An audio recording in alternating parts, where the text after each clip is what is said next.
fam? Welcome back to the We Are Just Dating page. My name is Tim. This is my beautiful wife, Pauline, and you are tuning in to another episode of the W Podcast, where you get wisdom in the word with the Wheelers. Hey, so if you're new here, we are so glad that you joined us. We have a website, we got an Instagram. There's so many things you can check out if you just happen to stumble on our YouTube page. But if you've been rocking with us for a while, why don't you just go ahead and subscribe right now? This is just a good time to just subscribe, hit the notification button so that you can continue to stay up to date with everything we're doing at We Are Just Dating. And if you stumble through Spotify or Apple Podcasts, go ahead and subscribe as well. Yes. But if you're not watching us on YouTube, that's probably the best way to watch us. So you think that you get not just the audio, but you get visuals too. What, YouTube? Yeah. Oh yeah, for sure. So, what are we talking about this week? This week we're talking about submission, everybody's favorite word. Submission. I watched a sermon one time and the pastor titled it Submission, the Other S Word. That was the title of the sermon. And that's for like a marriage, yeah. Yeah, so it's like the other S word, because a lot of people feel like submission is a curse word. When you hear submission, it's like I don't like that. I don't subscribe to that. It's the 21st century. Ain't nobody gonna have me barefoot and pregnant. Like, it's just a lot that can come with. Yeah, this especially word. for our ladies and like the feminist music movement, that whole thing. So yeah, it can be a lot of people I think struggle with this. Yeah, so our whole goal today is to not just talk about what the woman's role in submission is, because I feel like that happens a lot, but we want to talk about everyone should be submitting in the marriage, in the marriage. So we're going to talk about that and what that looks like practically. So I'm going to start off practical. I just want to read the Webster definition for submission, and that's to yield to governance or authority.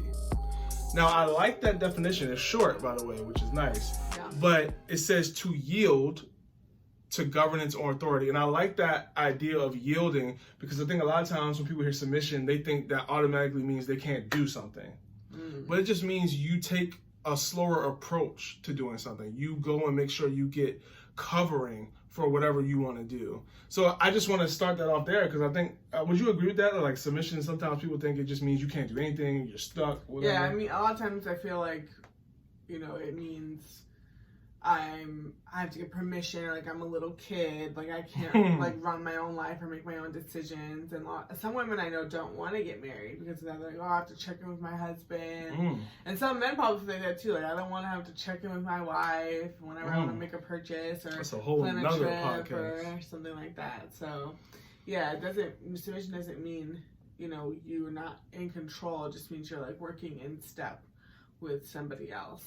Yeah, that's good. So what does God say about submission? We gave you Webster definition, but what does God say? We're going to read Ephesians 5. It's a little lengthier than we usually do on the podcast, but guess what? We love Jesus, so we can go ahead and read this word real quick, because honestly, the word is better than whatever we got to say. Let's just keep it 3,000. So Ephesians 5, 22 through 30. Here's what it says. And further, submit to one another out of reverence for Christ. So let's just pause there. Y'all know how pastors, they be trying to read the word. They pause like every verse. Guess what? I'm doing it too. All right. So it says, and further, submit to one another out of reverence for Christ. So that just lets us know off the jump, it's not just a woman who needs to be submitting in marriage. It says submit to one another. We'll talk more about that later.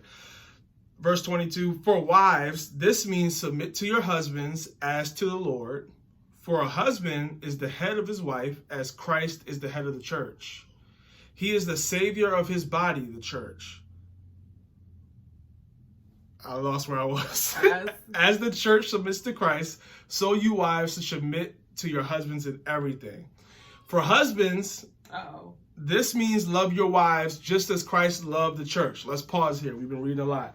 A lot of times pastors, when they're reading this joke, because, a lot of times pastors are guys, so it's a little hard talking about this to the ladies because they don't want to get jumped on. But when it says, husbands, love your wife as Christ loved the church, pastors oftentimes like to say, see, y'all got it better than us. All you got to do is submit. I got to die. That's what you... Yeah, but the version you're reading doesn't say die, but yeah. Well, it implies that. Love your wives just as Christ loved the church. You're right. How did Christ love the church? You're right. For the church. Yeah. A brutal death. So He gave up his life for her to make her holy and clean. Talking about the church. Washed by the cleansing of God's word. He did this to present her to himself as a glorious church without a spot or wrinkle or any other blemish. Instead, she will be holy and without fault. In the same way, husbands ought to love their wives as they love their own bodies. Guys, You take good care of yourself. What you gonna do for your guys love girl? their bodies well. You never go starving. For a man who loves his wife actually shows love for himself. No one hates his own body, but feeds and cares for it, just as Christ cares for the church, and we are members of his body. All right, long passage. What was the point of reading that? First thing is this. It's not just on the woman to submit. Yeah. We need to all submit to one another. And I feel like this verse, what it's trying to say is, husbands, the way you submit to your wife is by loving her well. Yeah. It's by not ignoring her. It's by not treating her Making sure she's poorly. nourished, Yeah. And let me say this. We're not perfect. We do not get this right. So I don't want this to come across as holier than thou. We got the perfect marriage. Nah, we still working through things. Yeah. But we do want to make sure whenever you do get to this marriage stage that you understand some basic foundation of what it looks like to have a healthy level of submission in marriage. You want to say anything? Because I've been talking a lot. Oh, this is really good. I think it's helpful because in culture for us women, I think sometimes we have grown to be allergic to submission or to that word. But I think when a woman thinks about what type of marriage she wants a husband that also submits. You want a husband who lets you know, hey, I want to buy a new car. I want to do this or do that, or hey, I want to go on a trip with my friends. What do you think about that? Is that okay? But if you don't want to do that yourself, then that's not fair. That's not a healthy marriage. If you want your husband to be mindful and respectful, but you don't feel like you should do that. And one thing we don't talk about enough is that husbands should be submitting to Christ. That's what the verse says. Husband's job is to submit to Christ. So ladies, when you're dating a man, you need to see, can he submit? Because a lot of times it's just, man, you need to make sure you date somebody that can submit. Make sure you watch that. Mm-hmm. But hold on, like, can he submit? Does he have any authority in his life? Does he have anybody in his life, if they tell him don't do something, he won't do it? Right. So that's something you want to watch for. So, question, are we supposed to submit to our boyfriends when he's not our husband yet? See, we get that question a lot. We work with a lot of couples, and this is a question that comes up in different spaces. So what would you say to that? Yeah, I think it's a good question. Did you submit to your boy when we was dating? Yeah, well, I'll talk about that. You better fix me that plate. I mean, it's definitely not. I think submission is tricky or it can be tricky in dating space because, like, that example you just gave of, like, making a plate for your boyfriend or girlfriend, or, like, doing something for them, whether you, like, plan their birthday. I don't know. There's different things that people do in the dating space. And people can say, like, is that submission? Like, if your boyfriend asks you to do something and you don't want to do it, like, do I have to do it? And like, I don't think that's what submission is. I think that there's a difference between submission and serving, and it's all about really your heart posture. Because even in marriage, like now, is it submissive for me to make you a plate or to make your dinner or whatever? Like, I would hope that you don't need to pull that card. I hope that, my heart would be, I want to make a plate for Tim. I want to make your life easier. I want to serve you. And if that's not my heart, I think that that's, where the conversation should be. Like, as a man, it shouldn't be like, woman, you better do what I tell you to do. And in dating, if that's coming up, if you don't have a heart to serve your partner, I feel like that's probably a good sign you shouldn't go further. Like, yes, God commands us to submit to him first and then to our spouse. And if you have to pull that card, you've probably gone too far. Yeah. In my opinion. But to answer the question about should you submit in dating,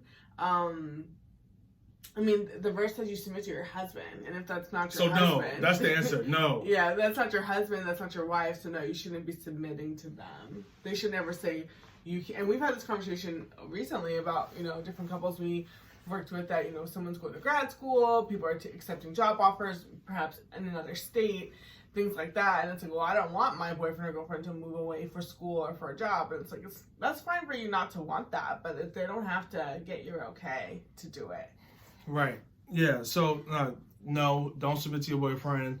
But like we said earlier, in dating, you do want to see, do both parties, either parties know how to submit to someone. So yes, you're not submitting necessarily to your boyfriend, but is there anybody that she submits to? There's anybody that she, gives that authority to, where she doesn't just run and do whatever she wants, but as the verse says, or not the verse, but as the definition of submission is, to yield.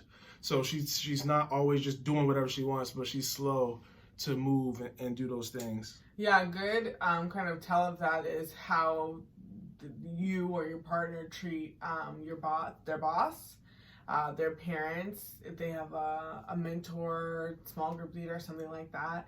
Tim has helped me a lot in that, because believe it or not, y'all, I am a little bit stubborn and hard-headed, especially when I get my feelings hurt. And especially, in the work realm, and Tim has definitely helped me. He's like, that's your boss. Make sure you act accordingly, even though you may feel some type of way, or maybe they were wrong, but that doesn't give you the right to, just say whatever you want to say. Yeah. So that's a good kind of way to evaluate that. Yeah. So another question for you, what does it look like? Let's get practical for a second. What does it look like to practically submit? So someone's married. What does that look like? Because submit can also be one of those Christianese words sometimes, where people they say it, but like, what does that mean? What does that look like? Yeah, I mean, I think it's interesting because, again, back to the whole, you shouldn't be pulling the submit card. It's kind of like when people say, oh, if you have power, if you have authority, you shouldn't have to tell somebody to act in it. Mm-hmm. So kind of like if you walk in a room and you say, oh, I'm in charge here, you should let me in. It's like, the fact that you have to say that is already an issue. So the same thing with submitting. If you feel like your husband or your wife is not submitting to you, you shouldn't have to pull out the Bible and say, look here in Ephesians 5, you need to submit to me. It's probably a deeper issue of you probably disrespected them along the way and you haven't apologized or whatever. They should want to submit to you. They should trust your leadership so much that, as a woman, that they want to submit to you if you're the husband. So what does that look like practically? I mean, I think a lot of that has to be, it's situational. Is there an example that you can give where, not necessarily a specific example, just how does that look like for you? Yeah, I think for us, what we do is proactive communication. So we've had a couple of times where, I didn't do this well. So if I planned to hang out with a friend and I thought I told you about it, but then I didn't.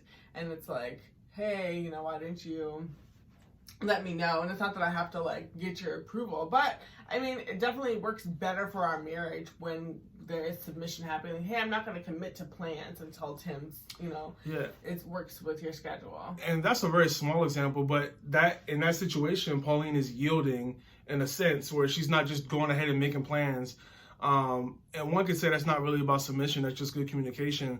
One thing I'll say is, for submission, remember, we said this isn't just about a woman submitting. It says submit to one another. So yeah. I think one rule of thumb that can help you in most healthy relationships, usually a situation or circumstance is not going to be moved on unless there's two yeses. So there's a yes between the wife and the husband. Usually both parties have talked about it, they've agreed. Even if they didn't start out both having a yes, through prayer, through seeking counsel, they've come to a yes. Now, is every situation in life there are going to be two yeses? Maybe not, probably not. So what happens in those situations, I think, and I feel like you've done a good job and you've talked about this in the past, as a woman, sometimes you do just have to trust your man. And even if you don't agree with the decision, sometimes letting them fail or giving them a chance to win is a way for you to submit. You want to talk more about that? Yeah, not even for me, not even just agreeing, but not understanding. Because I think I can get past oh, you prefer this way, I prefer that way. But when you want to do something I literally don't understand, this doesn't make any sense. I don't see how this is going to work out for us or be a good idea. But still trusting. And it is really hard to trust your partner and trust God overall. But that's why you have to always kind of go back to, you know, how you date and how you get together, and why, you know, we really believe in investing into the dating community and the dating period of someone's life, because you are going to go through things in your marriage where you're like, I don't get it, I don't understand, this person is wilding out, like, God, you gave me this woman, you gave me this man, and you have to remember, like, okay, Lord, you brought us together. I remember when we were dating, the confirmation, the verse, the situation, the way you spoke. I trust you. I trust that you're going to work this out. And that's for, like, super extreme, you know, things that, you know, are going to happen in marriage, like, where you feel like maybe you and your partner just aren't on the same page during that season. But yeah, it is. But when it comes to, like, I guess a specific situation, like if you guys were to, you know, like, buy a house, and maybe one person, you know, believes that that's the house you should buy, and the other person doesn't, and that's, like, such a big purchase. Yeah, Maybe that's not a good example. You need two guesses on that. I don't know. Maybe it's like, you know, if you want to pursue, like, a friendship, like, if you guys are saying that, hey, we want to keep this friend in our life, or maybe we don't, and you just don't see eye to eye on that, and it's like, all right, I don't get it, but, like, I don't see why, you know, Tim loves this person so much, but, like, I trust him, maybe he sees something I don't see. And also, I think a lot of times mitigating or evaluating the risk involved in the decision matters a lot as well. Obviously, the house example is a lot more risk in that, a lot more investment, versus, like, you know, something else where you guys are going to go for dinner. Like, that, it doesn't really matter at the end of the day, like, how much it impacts the bottom line or your future. But yeah, I think at the end of the day, you have to trust. It's just, like I just said, with your relationship with the Lord, a lot of times you don't see what God is doing or why he's doing it. And it feels like he's put you in a bad spot, but you have to remember all of the ways that the Lord has come through for you in the past. And the same thing has to happen with your spouse. And you may not understand what they're doing or where their mindset is right now, but you have to remind yourself who this person is, why you chose to be with them, that God has you guys. And also, that's important to have community involved as well, and if they can kind of help you maybe see things from your partner's perspective if they're not able to articulate it well. Yeah, and just because the Bible says that women should submit to their husbands, that doesn't mean that women are less than. Doesn't mean that wives are less than. It's more about the role that God has placed and the responsibility, because at the end of the day, God is going to hold the husband responsible for the decisions that the family makes. I remember listening to a sermon one time, and he was talking about Adam and Eve. And if you actually read the verse, Eve ate the fruit and nothing happened. But as soon as Adam ate the fruit, that's when sin entered the world. Wow. And they knew that they were naked. And that's because the one who was in authority, the one who was responsible, is the one that went down, and the covering was essentially broken. Yeah. And that's why it's so important as the man to make sure that you are leading from a place where you're hearing God and you're obeying God, because you're the covering for that family. And that's why we need to submit to Christ, because ultimately he's the covering for our family. And that's why it's good to take his leading. So I don't know where that came from. Holy Spirit gave it, I guess, but that's just something that I thought of. So good. So yeah, we hope this video was helpful. Submission, again, it can be a word that in the church is a little weird, but it doesn't have to be. And it doesn't have to be something that's a power trip either. It shouldn't be in a healthy relationship. And it's not necessarily something that in dating comes up, but it's something you need to be prepared for, because in marriage, it could be an issue, or it could be something that comes into play. And you want to make sure you're prepared. So you are doing a good thing by watching this video. And we didn't say it in the beginning, but we have a new resource that has dropped. So you should make sure you go ahead and cop that, our Boundaries PDF. This is really good. All right, so let me just say, I know we made it, and I know I may be biased, but this resource is really good if you're dating. And honestly, even if you're not dating, it's a resource that is good for you to purchase, because one of the things that these PDFs do, and there are a series of questions that you ask your partner, and you're asking them, hey, how do you view this? What do you think about this? Yada, yada, yada. And it's helping you get to know them and learn what they have to say, but also it's helping you be able to serve them well. So if me and Pauline have a conversation and she tells me that one of her boundaries is X, and it's because of something that happened in her past, I'm not going to push the issue and try to get her to go past on her boundaries, because I respect where she's been from, and I understand that that's something that she struggles with. Now, like I said, if you're single, you're like, well, I'm not in a relationship, but these questions may be questions you never asked yourself. Yeah. So these may be questions that you need to ask yourself that can help you identify, hey, I need to make sure I have boundaries here. I need to make sure I have boundaries there. So definitely make sure you go ahead and check that out on our website, wearejustdating.com. You can go ahead and get that resource. Anything else you want to add? No. Cool. So this has been another episode of the W Podcast. We are so glad that y'all check us out every single week. Thank you to everybody who watches, who leaves a comment. Oh, let me just say this. Please let us know, what is one thing you're going to take away? What's something that stuck out to you from this video? Share it with us in the comments. It really makes a difference to us. Lets us know that this information is clear and it's getting to you. But also we get to connect with you guys in the comments and talk about it. So we'll see you guys next week on the W Podcast. Bye.